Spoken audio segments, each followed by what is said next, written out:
I wanted to share with you a couple of the things that I got in the Disney store. And I'm going to have a little giveaway because I just fell in love with these little items. And I know that it's back to school. Some of the kids are already back to school in Eastern US, and the others are going back to school in Western US next week, actually. And I wanted to show you what I brought back from the Dublin Disney store for a couple of little ones. And so the first thing I'm going to show you, it is a school supply kit, and it's with the Frozen theme. And it's got, the scissors, the notebook, little pencil case, all kinds of things. So that's one of the things that I brought back for a little one. And the other one I brought back is a Cars theme supply kit. And I love Cars. I think that is fantastic, that movie, as well as the Frozen movie. So in order to determine a giveaway to these uh, children or adults, whoever it may be, I'm going to have a little contest here, and I will tell you about it in a moment because it's going to be kind of fun, and it will last the week, and then I will announce who won it next week. But anyways, that is going to be part of the giveaway. Something that I found at the Disney store in Dublin, which I really loved, was this really cool leather bound Toy Story embossed. It's really neat book, leather book, notebook. And I'm always for books for sure, whether it's a notebook. I always have notebooks beside my bed or in my car, because if I get an idea for writing, then I want to make sure that I am sharing that with everyone. Another few things that I got, and I'm actually just wondering what happened to my little binder that I had from Incredibles. I'm talking to my right hand man here because I had it all set up and ready to go here, and now I can't see it, and it's so cute. It's the black binder, actually. So hopefully I can spot it in here. But something else I picked up, which was really fun, are these little notepads.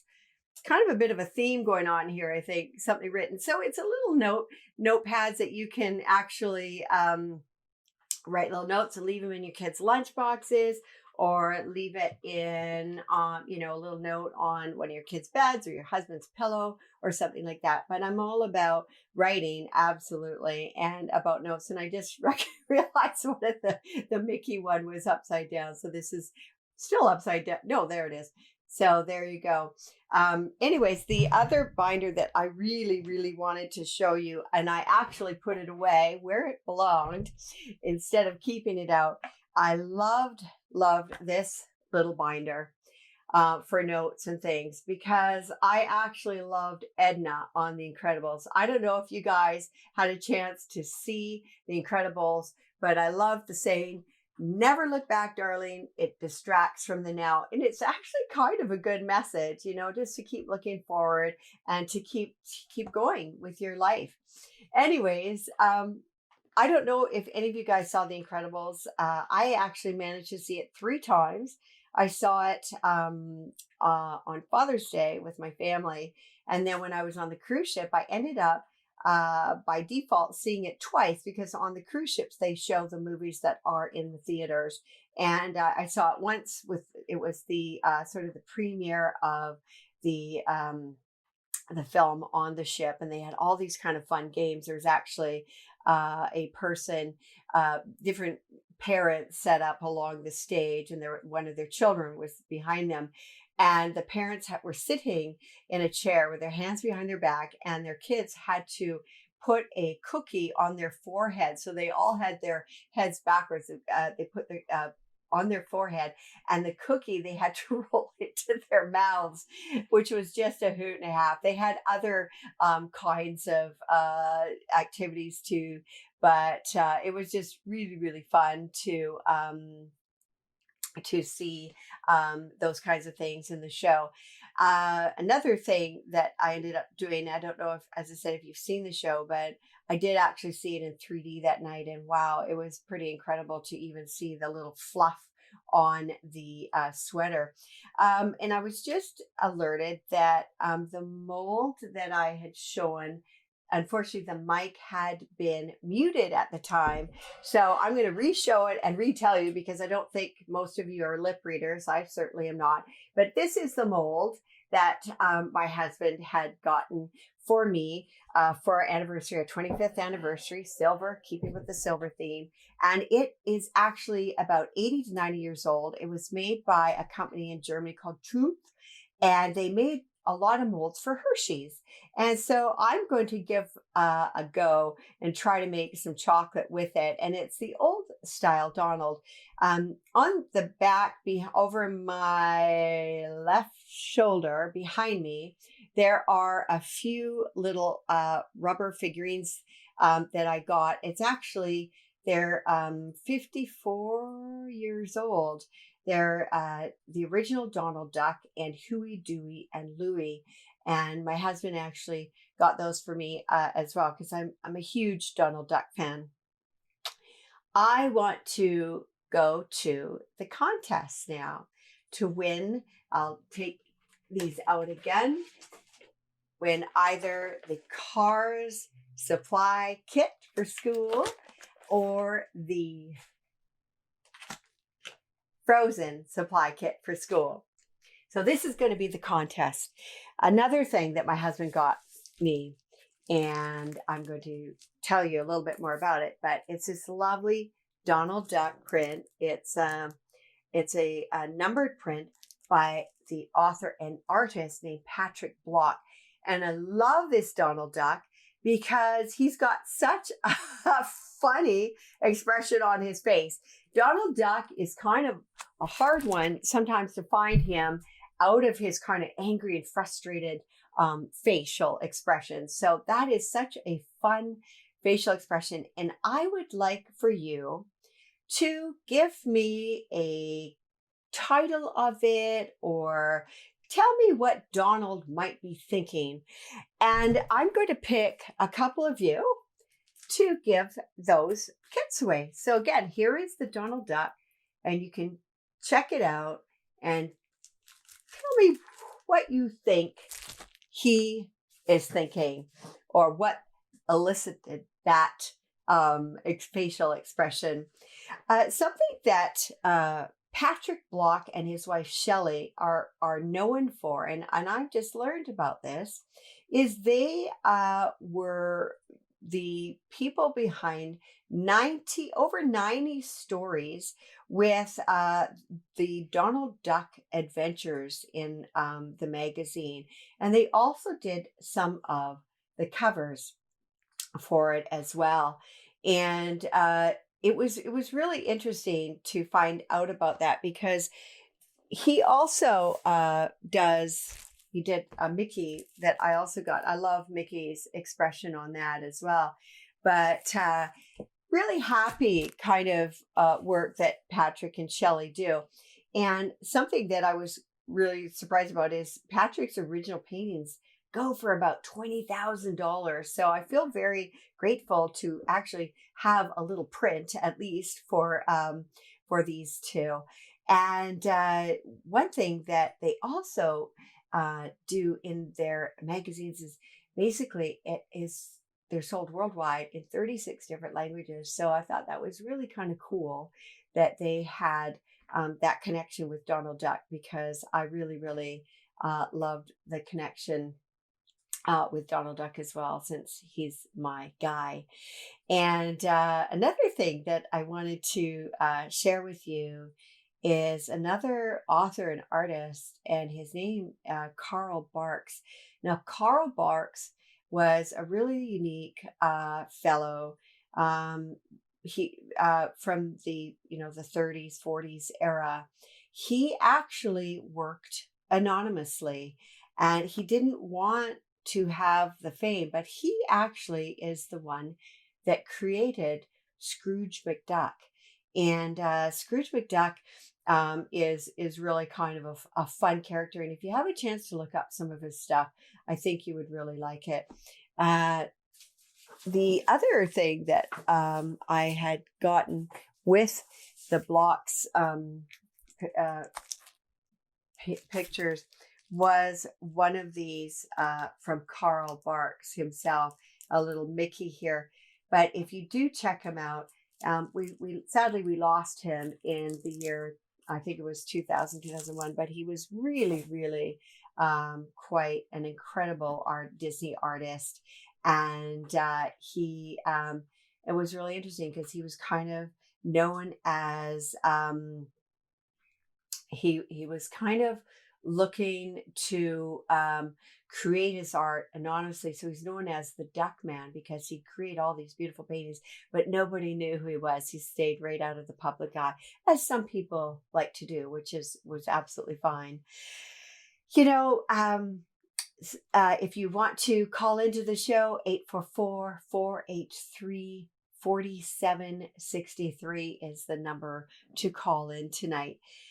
You know, on my different different things that I was involved with, as far as visiting Walt Disney World and on the Disney cruise, I met some people that had actually called into the show or commented on the show, and it was really, really fun. And before I go on, I wanted to welcome Sean onto the show tonight. I actually met him on the Disney Alaska cruise. And it was, you know, it's always amazing, I find, who you meet in your Disney travels. And the one thing that I felt very fortunate about is to develop some amazing friendships from a trip to Walt Disney World. There was actually a family that I had helped in planning their vacation. First time at Walt Disney World, not first time Disney people, but first time at Walt Disney World. Spent a few hours with them. And I'm going to grab this phone call right now before I go on. Hello, welcome to the show. Hi, this is John in Florida. Hi, John. How are you doing? Doing great. I'm so glad I can hear you now. Your audio was out there for a little while, but oh dear. Back. Okay. I'm glad too. You know, you never know what's going to happen on a live show, whether the audio is going to glitch out or if it's going to, you know, cooperate. So I'm glad it's back. That's for sure. Yes, indeed. Yeah. So how was your trip? You know what? So my trips were absolutely fantastic. And I was just going to mention that you never know who you're going to run into that, you know, you've known from either that phoning into the show or commenting or a Disney Facebook friend or whatever. And I just feel very, very fortunate. And I wish I would have been there this week as we had first planned, because there's several of you that I would have loved to have said hello to, but it will happen one day. And it, you know, anytime you go into those parks or on the ship, you always create memories, and those will stay with me. And truly, probably the most memorable moments were the ones involving the friendships that I developed and new people that I met on my various trips, for sure. Absolutely. It's nice when you can meet people in the park, especially I found on Main Street in Magic Kingdom here in Florida, you meet someone and they become your friend for life. Yeah. And it's not too difficult to do, because it seems like the Disney, the love for Disney and I think everything that it stands for runs deep in a lot of us. Not everybody, but a lot of us, I would say most Disney fans. And so it's really nice that you can actually relate on that level right away, you know? Absolutely, yeah. I've made several friends over the past. I've been an annual pass member now for 19 years. Oh, wow. This September or this August. So it's being a pass member now. I have made probably a dozen actual friends. Nice. Now you are a Florida resident. I don't know how long you've lived there for, or have you lived there all your life? I've lived here off and on for about the past 35 years. Okay. Steadily, I've been here now since December of 1999, Okay. and I've been here 19 years straight. Wow. And I'm curious to know, John, what are your favorite times to visit Walt Disney World? Usually all through the spring, up to maybe June, and then I don't make too many visits, through August and some September, but because it's just so warm, and the reflective heat from the ground is really atrocious at times. Yeah. Yeah, I hear you. Is there a particular festival or season that you are particularly fond of in the parks? I love um, really probably Christmas time. There is my favorite time with the decorations and everything, and then. I do like the Halloween time, but then I like Thanksgiving there too. I live alone, so I spend all my holidays there. I go there for Thanksgiving, I go there for Christmas, I go there for Easter, Nice. and I have a meal, and I make my day there. Yeah, that's great. I always feel like it's Thanksgiving if I go to Liberty Tree Tavern. I mean, that Thanksgiving dinner never ends. Oh my gosh, it's like the best, isn't it? And when I think of Thanksgiving at Magic Kingdom, Liberty Tree Tavern is my favorite place to go and hang out. And then if you go for the evening meal, then you get to meet, Mickey and Minnie and Goofy and Donald and Daisy. So they pop in and greet you. Yeah, it's so wonderful. We were just there. We're August right now, so I guess it was last month actually with some friends, and I just can't get over how much food we're supposed to eat. And I'm talking about food. We went. We had several groups of friends that we were there with, and this one group of friends that I was just going to talk about before you called. They we just had a blast with them, and we ended up going to Hoop De Doo, and it's been I think our third or fourth time, and we were sort of celebrating our anniversary there, and it was just so much fun. And again, the food and the drinks, and I just love the ambiance. And I always tell people, if there's one sit down dinner that they can only go to choose that one. Have you been to the Hoop De Doo? I was there 2 years ago with some friends from Great Britain, which I had made on Main Street as well, and we had a wonderful time. And the ribs and the cornbread and everything, and the coleslaw and the potato salad, and and the chicken.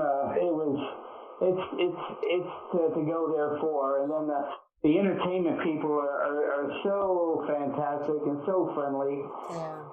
Yeah, they really are. Yeah, we just had a great time, and it's something that I think it's the longest dinner show that has been going on at Disney right now. I think as of to date, I believe that is the longest one, and I see why. It's really just a fun time for everybody and very interactive. And I won't say anything more because I want people to experience that for themselves, Absolutely, yeah. I've been saving my coins. I have some plastic jars. I've been saving all my coins in to have my money to go back to Hoop De Doo again in the next month or two. Nice.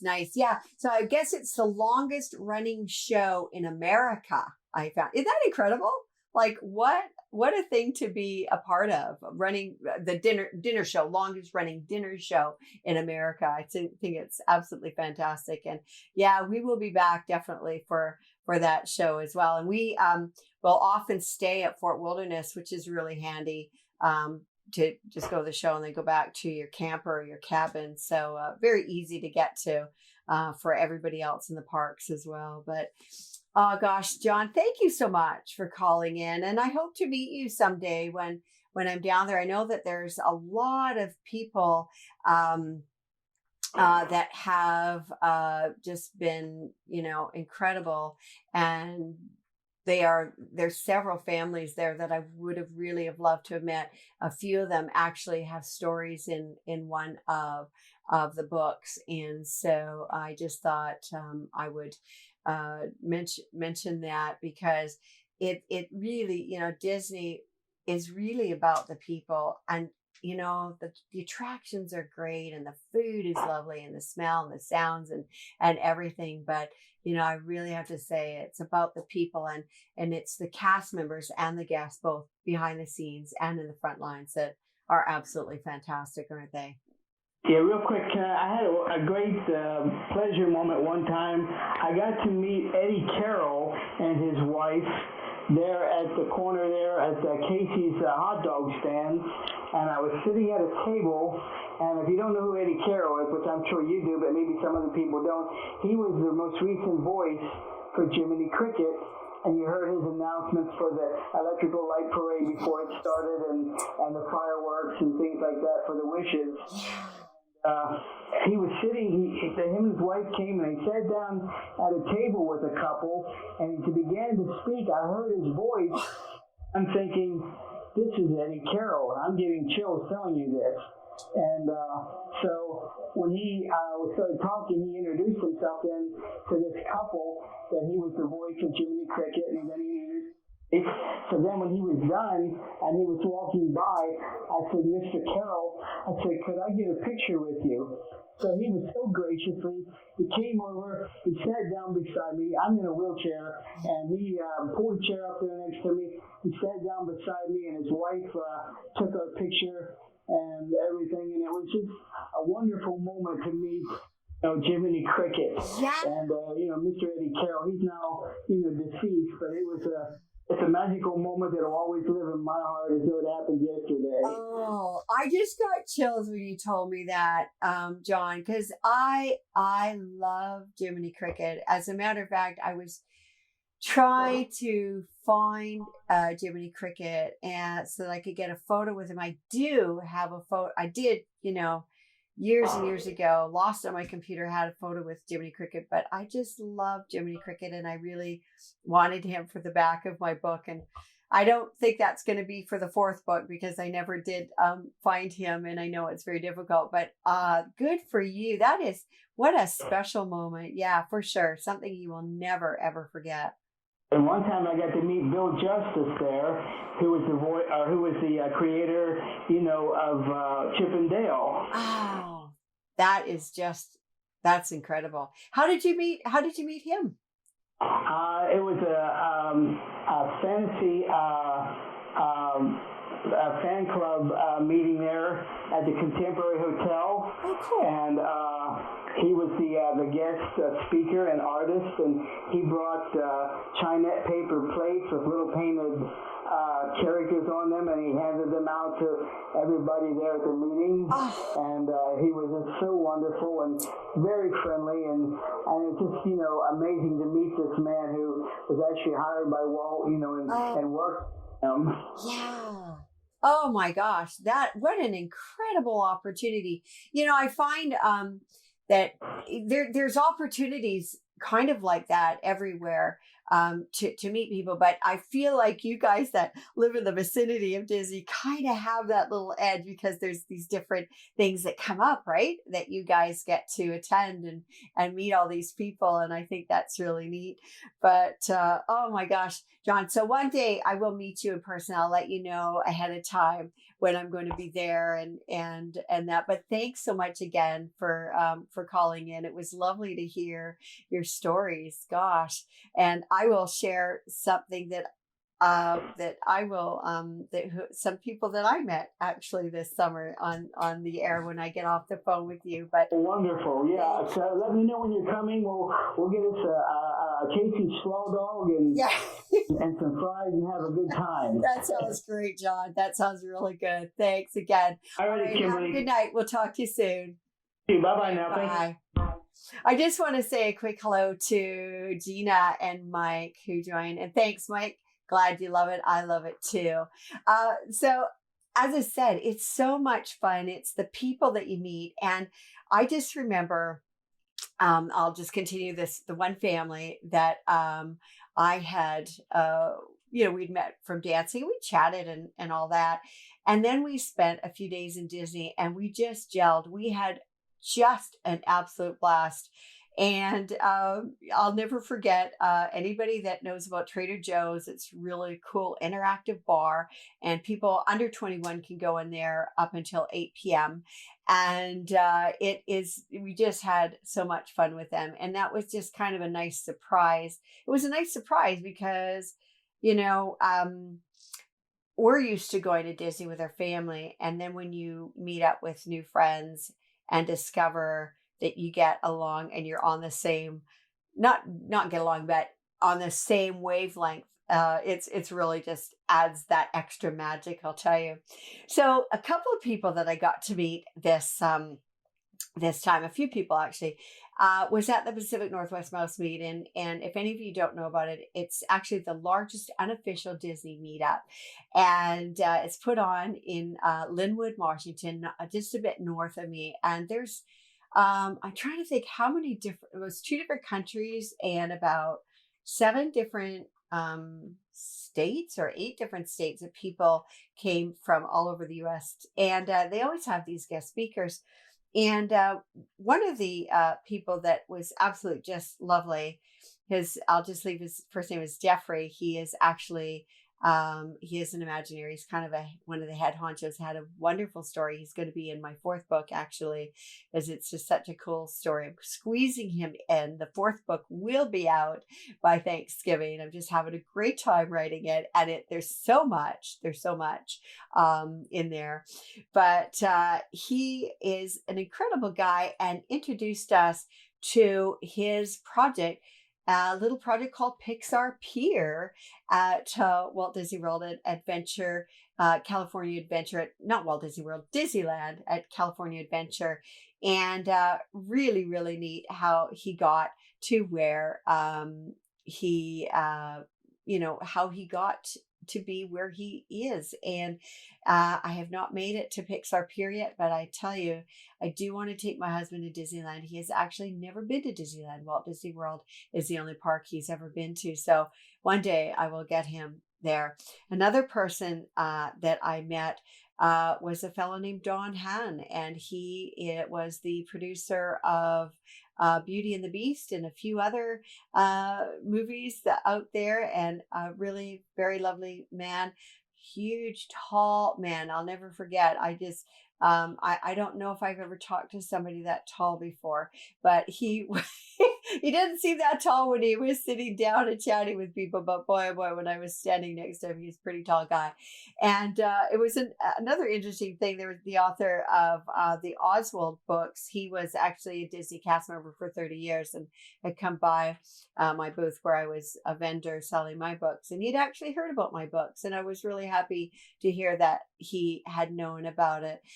Because it's all about sharing the stories and sharing these things with people. And it actually brings attention to a lot of different charities out there that some we know and some we don't know in it. And I really want to support those charities that help others and bring attention to in different ways that we can help other people. At any rate, it was just so much fun meeting people. And then I had a really interesting experience on the Alaska cruise, the Wonder. And I will just share that real briefly. Sean, I'm not too sure if you got a chance to see these guys. While we were on our cruise, there was a family on there that was cruising also for their family vacation. But this family was a little bit unique because it was actually Robbie and Kristen Lopez.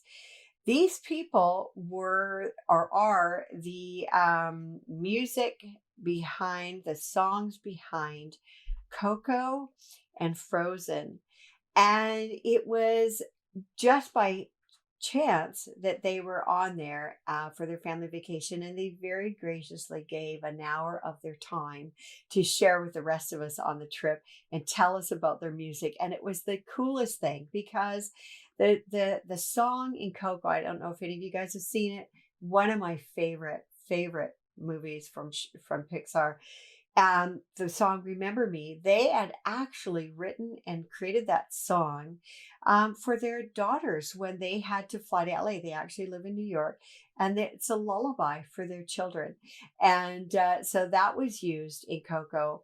And they shared with us some of the songs that didn't quite make the cut for Frozen. And it was quite hilarious to hear some of the songs. And I wish I could remember them off the tip of my tongue, but I can't. But something I do remember, which is really interesting, is they have two daughters. And when a movie Frozen, when it was in production, they had the little Anna, when she was a youngster, and they had the little troll, the little baby troll, and both their daughters voiced those parts in the movie. And so their oldest daughter, who I can't remember how old she was at the time, I think maybe she was 9 or 11 years old at the time, she voiced Anna as a youngster, and their littlest daughter, who I think she was like, I don't know, 3 or 4 or 5, somewhere in that range, voiced the little troll baby. And what they did on stage was really very cool. They invited, they wanted to get a young person up there, a young girl that knew all the parts to the songs in Frozen and wanted her to sing. It was just random. And so they had a couple of mics. Well, they had 3 different mics set up. So Kirsten was singing some of the songs, but then their daughters came on stage, and this one girl that knew all the lyrics to the songs came on stage as well, and they sung a song together, and it was so fantastic. And I was so impressed by not only their children that just, volunteered their family time, but this little girl that had just randomly been chosen to go up on stage in front of all these people in the Walt Disney Theater to sing. And it was just one of those magical moments that, a few hundred of us got to see. And I was so grateful that I was in the right place at the right time, because it was truly a really interesting, not only entertaining, because Bobby was on the piano, they had a grand piano out there for Kristen and the girls to be singing, but it was really educational because you actually found out some of the behind the scenes things of the movies. So I just, you never know who you're going to run into. You never know who you're going to meet out there. I just I'm always amazed at the different people that have kind of come into my life that I have actually met through this massive Disney family all over the world, and feel very, very grateful to have you be a part of my world, and vice versa. I'm very grateful for that. I'm going to be closing here fairly soon, and I just wanted, again, for anybody that had just joined as of late, to let you know about the contest that I will be having all week long. And the first one is, first giveaway is the Cars package of school supplies, as well as the Frozen package of school supplies. And to win one or both of those, you need to tell me a comment about what this guy might be thinking. What is this expression on his face? I love Donald Duck, and I just can't wait to hear about what your comments are going to be, messages to me about what he's thinking about. In closing, I want to share one more little thing that is actually pretty unique. So there is a story in the 4th book about a family that traveled down Route 66 and encountered a very special person en route. At that time, she owned the I think it's called Midpoint Cafe, and it's actually right in the middle between LA and Chicago on Route 66. Well, this lady, her name is Fran Hauser, and she actually owns the Sunflower Station gift store to the side of it. And I'll go into more detail about it on another show. But the long story short is that I ended up chatting with Fran myself, and she was the inspiration behind Flo's Diner in Cars and Flo herself. And it was just a really, really cool phone call. I added her little bit to the story in the fourth book. And she's absolutely just a lovely human being. And as I said, you never know who you're going to be speaking to, who you're going to encounter, who you're going to meet. I've met a person in the hotel desk in Oregon in a small little hotel that knew Cinderella, met a former cast member working at a shop in downtown San Francisco. And I often will have, well, so here's my phone cover, my phone case, and it's Donald on there. I do have something Disney on me somehow, some way, or my phone case that will prompt a conversation with people that are Disney lovers, because it's very easy to start a conversation or comment on something if somebody's wearing a shirt or a necklace or something to do with Disney, isn't it? But it was just a really fun conversation. I can't wait to share more with you, especially in the fourth book coming out. At any rate, I'm going to finish up the show. Thank you guys for joining me tonight. Don't forget to comment on the Donald Duck. What is he thinking? Because I want to hear what your comments are. I think it'll be really fun to share those. And I will wish you guys a good week, a safe week, and a great school year for all those that are just heading back to school. So for now, bye, take care, and we'll see you soon. Bye for now.